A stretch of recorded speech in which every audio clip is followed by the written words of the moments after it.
अऊज़ुबिल्लाहिमिनश्शैतानिर्रजीम बिस्मिल्लाहिर्रहमानिर्रहीम अस्सलामु अलैकुम वरहमतुल्लाहि वबरकातुहू। या अली मदद अलैहिस्सलातु वस्सलाम। आज का जो फ़िक़ही सवाल है वो कुछ इस तरह से है कि अगर कोई शख्स खुम्स अदा नहीं करता तो क्या उसके घर नमाज पढ़ी जा सकती है?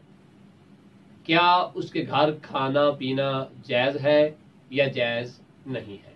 ये इंतहाई अहम सवाल है कि जिसके बारे में अक्सर मोमिनीन सवाल पूछते हैं।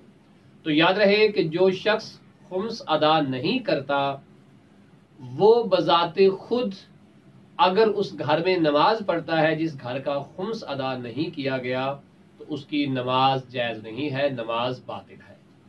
अगर उसने कपड़े पहने हुए हैं और उन कपड़ों के ऊपर खुम्स वाजिब था तो ऐसे कपड़ों में नमाज दुरुस्त नहीं है।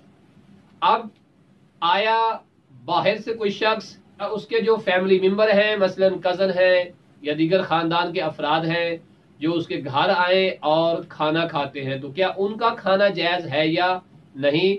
तो याद रहे जिस शख्स पर खुम्स वाजिब है अगर वो अपने पैसों से खाता है तो वो खाना उसके लिए जायज़ नहीं है, लेकिन अगर कोई मोमिन आके उस घर से खाता है तो रिवायात में उसे इजाज़त दी गई है कि वो खा सकता है और वो उसके घर नमाज भी पढ़ सकता है। बाहर से आने वाले की नमाज भी दुरुस्त है, उसका खाना पीना भी दुरुस्त है, लेकिन जिस शख्स पे खुद वाजिब है उसकी नमाज भी दुरुस्त नहीं है और उसका खाना पीना भी जायज़ नहीं है।